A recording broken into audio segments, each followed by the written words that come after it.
नमस्कार साथियों, एक बार फिर से आपका बहुत बहुत स्वागत है अपनी एग्जाम अड्डा में। आज की क्लास गाइज आपकी जीके के ऊपर होने वाली है, जो कि बहुत इंपॉर्टेंट क्वेश्चंस जो है जीके के आपके एग्जाम्स में देखने को इनमें से मिल सकते हैं। तो उनसे रिलेटेड क्लास लेकर के आपके लिए हम आए हैं। तो आइए गाइज चेक कर लीजिए अपने आपकी नॉलेज भी, कि आपको कितना नॉलेज हो चुका है अब तक, कितनी आपको जीके याद है। तो आइए शुरू करते हैं आज का ये क्लास। इस क्लास में जो कि मोस्ट इंपॉर्टेंट क्वेश्चंस जो कि एग्जाम में आने की उनकी बहुत संभावना रहेगी, उनको ही सेलेक्ट करके आपके सामने पेश किया जा रहा है। तो गाइज ये पहला क्वेश्चन, कि देश का लौह पुरुष किसे कहा जाता है। तो देश का लौह पुरुष किसे कहा जाता है गाइज। ऑप्शन ये रहे आपके पास: सरदार पटेल, पंडित जवाहरलाल नेहरू, महात्मा गांधी या लोकमान्य तिलक।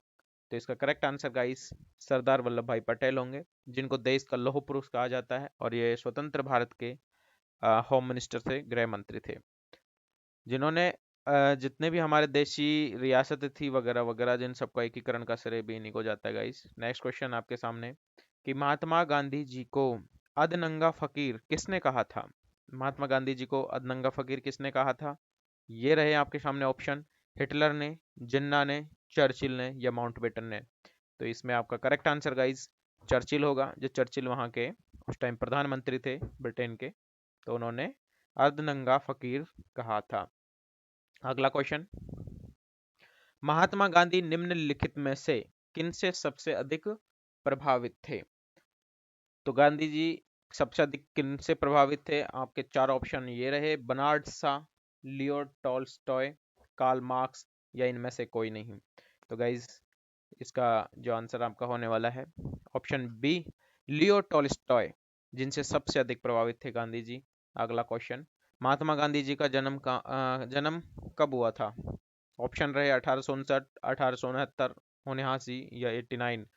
तो इसका करेक्ट आंसर आप सबको याद होना चाहिए, 1869। ऑप्शन बी इसका करेक्ट आंसर है गाइस। अगला क्वेश्चन आप देख रहे हैं कि पंजाब केसरी के नाम से कौन विख्यात थे। आपके सामने ऑप्शन रहे: रंजीत सिंह, गुरु गोविंद सिंह, गुरु नानक या लाला लाजपत राय। तो आप सबको याद होना चाहिए ये पंजाब केसरी कौन थे। तो लाला लाजपत राय को पंजाब केसरी भी कहा जाता है। नेक्स्ट क्वेश्चन आप देख रहे हैं, निम्नलिखित में से कौन सी गंगा की सहायक नदी नहीं है। गंगा की सहायक नदी निम्न में से कौन सी नहीं है। ऑप्शन रहे ये: सुवर्ण रेखा, सोन, गंडक, कोशी। तो इनमें से गंगा की जो सहायक नदी नहीं है वो है स्वर्ण रेखा। सोन नदी गंगा की सहायक नदी में आती है, गंडक और कोसी ये भी सहायक नदी आती हैं। अगला क्वेश्चन आप देख रहे हैं कि किस राज्य की सीमा चीन से जुड़ी हुई है। तो आपको इस टाइप के क्वेश्चन को करने के लिए आपको अपना भारत का नक्शा जरूर देखना चाहिए, और उसमें सारे जो बॉर्डर स्टेट हैं उनके बारे में आपको अच्छे से जानकारी ले लेनी चाहिए। क्योंकि कोई जरूरी नहीं है कि ये जो चार ऑप्शन आपके सामने पेश हैं इन्हीं में से वो ऑप्शन आपको दे, हो सकता है कोई और भी ऑप्शन दे सकता है। फिलहाल आप देख रहे हैं कि मणिपुर, नागालैंड, आसाम और अरुणाचल प्रदेश, इनमें से कौन सा है जो चीन से जुड़ा हुआ है। तो आपने देखा होगा अरुणाचल प्रदेश, आप वैसे भी देख सकते हो कि अरुणाचल प्रदेश से चाइना का और हमारा थोड़ा डिस्प्यूट रहता है वहां पर। तो अरुणाचल प्रदेश इनमें से चाइना से जुड़ा हुआ है। अगला क्वेश्चन आप देख रहे हैं कि कितने वर्ष के पश्चात राष्ट्रीय जनगणना होती है। तो हमारा जो राष्ट्रीय जो जनगणना होती है वो कितने वर्ष के बाद होती है। ऑप्शन रहेगा ये जो आपके सामने, ये 10, 5, 3 या 25। तो आपको ये अच्छे से याद होना चाहिए कि 10 साल के बाद होती है। 2011 में हमारी लास्ट हुई थी, 2021 में होनी थी, लेकिन वो अभी तक हुई नहीं है। अगला क्वेश्चन आप देख रहे हैं कि काजीरंगा राष्ट्रीय पार्क कहाँ पर है। ये बहुत ही इंपॉर्टेंट क्वेश्चन है गाइस, जिसको आप रट लें एक तरीके से। ऑप्शन रहे ये आपके सामने: उड़ीसा में, महाराष्ट्र में, असम में या इनमें से कोई नहीं। तो इसका करेक्ट आंसर आपको असम होगा। असम में काजीरंगा राष्ट्रीय पार्क स्थित है। Very important question. Operation flood से संबंधित है। तो ऑपरेशन फ्लड निम्न में से किससे संबंधित है गाइस। तो आप बताएंगे। ऑप्शन है आपके सामने ये: तो तमिलनाडु, बाढ़ नियंत्रण, दूध का आयात या डेयरी विकास। तो आपको इनमें से करेक्ट आंसर डेयरी विकास है, जो कि ऑपरेशन फ्लड है 1970 में, 1970 में शुरू हुआ था गाइस। तो ये डेयरी उद्योग से जुड़े किसानों को उनके विकास को स्वयं दिशा देने में इन्होंने सहायता दी है। तो इस तरीके से डेयरी विकास से रिलेटेड है ऑपरेशन फ्लड। ये भी एक इंपॉर्टेंट क्वेश्चन है। नेक्स्ट, कि धान की खेती के लिए उत्तम मिट्टी कौन सी है। ऑप्शन आपके सामने: सख्त मिट्टी, काली मिट्टी, दोमट मिट्टी या लाल मिट्टी। तो आपको पता होना चाहिए काली मिट्टी है जो कपास की खेती के लिए उपयुक्त होती है। तो कभी क्वेश्चन आ जाए कि कपास की खेती के लिए कौन सी मिट्टी उपयुक्त है, तो वो काली मिट्टी होती है, लेकिन जो धान की खेती के लिए है वो होती है गाइस दोमट मिट्टी। तो ऑप्शन सी इसमें करेक्ट आंसर आपका होने वाला है। अगला क्वेश्चन, कौन से भारतीय शहर हैवी इलेक्ट्रिकल से संबंधित है? तो हैवी इलेक्ट्रिकल से संबंधित कौन सा भारतीय शहर है? ऑप्शन ये नागपुर, रायपुर, भोपाल और लखनऊ। तो इसमें करेक्ट आंसर भोपाल होने वाला है आपका। तो भोपाल में भारत हैवी इलेक्ट्रिकल्स भेल से संबंधित है। नेक्स्ट क्वेश्चन आप देख रहे हैं कि भारत में हरित क्रांति का श्रेय जिस सुविख्यात कृषि औद्योगिक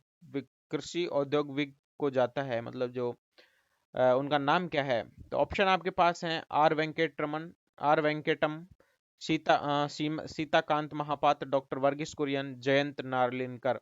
तो भारत में हरित क्रांति का श्रेय किसको जाता है? तो गाइज इसका आंसर होने वाला option C, doctor Verghese Kurien, जो कि एक सुविख्यात कृषि वैज्ञानिक थे, एक तरीके से आप उसको कह सकते हैं।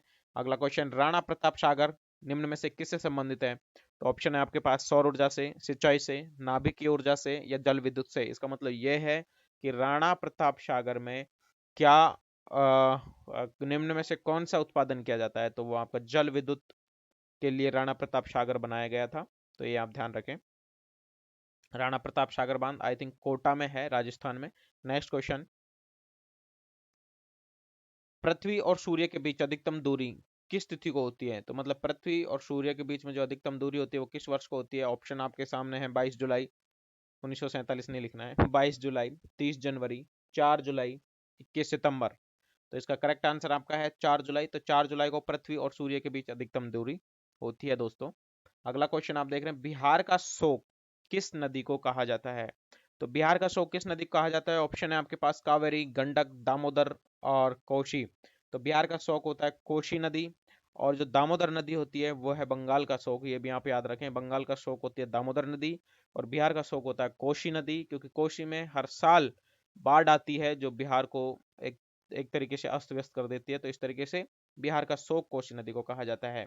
नेक्स्ट क्वेश्चन आप देख रहे हैं कि गायत्री मंत्र किस पुस्तक से लिया गया है? ऑप्शन रहे आपके सामने ऋग्वेद, सामवेद, यजुर्वेद और अथर्ववेद। तो गायत्री मंत्र आपका लिया गया है ऋग्वेद से। तो इसका करेक्ट आंसर ऋग्वेद हो गया गाइस। नेक्स्ट है, हिंदी किस लिपि में लिखी जाती है? तो आप सबको पता होना चाहिए हिंदी किस लिपि में लिखी जाती है। देवनागरी लिपि होती है हिंदी की। तो आपका ऑप्शन सी। नेक्स्ट आप देख रहे हैं कि ब्राह्मी लिपि को किसने स्पष्ट किया था?